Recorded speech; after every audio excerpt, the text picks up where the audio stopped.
कुनामी रे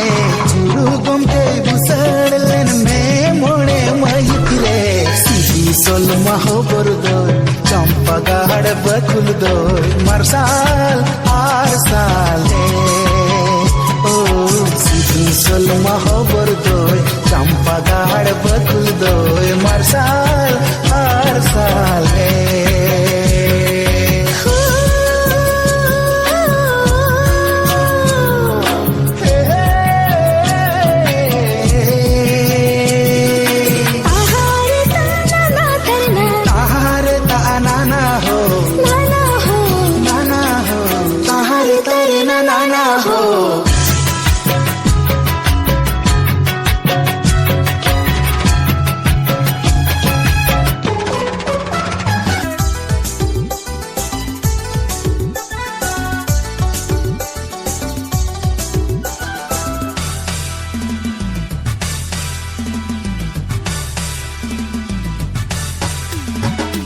परियों की रानी हम फ्लावर सावेम गतिका हिपिड़ दिनगी हिपिड़ियंसा मुन बगन मली हम नजर टाइम ही मंता जीवन उम्र हड़मो सिलबिलता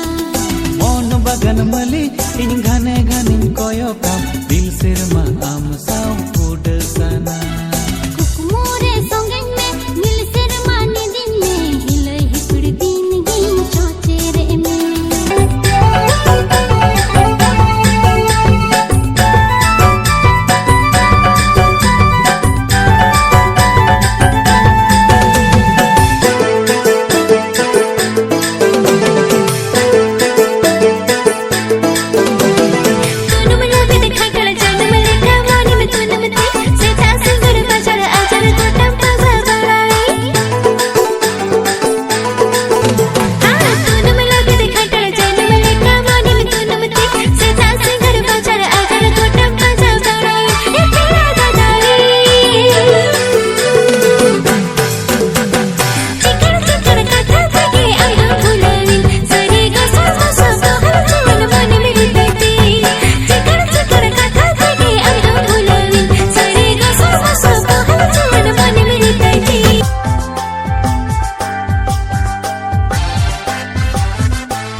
कोके हो रासी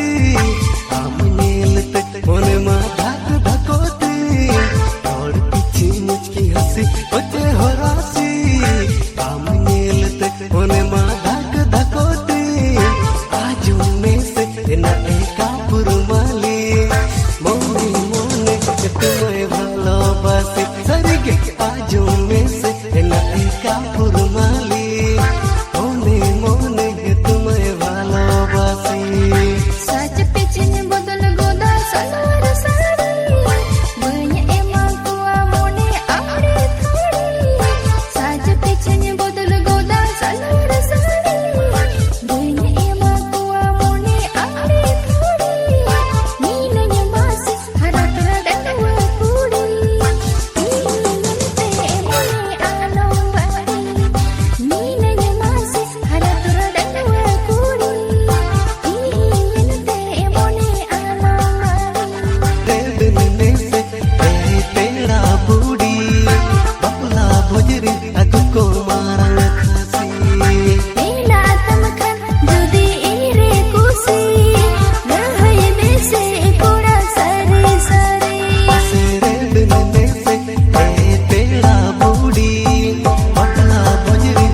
को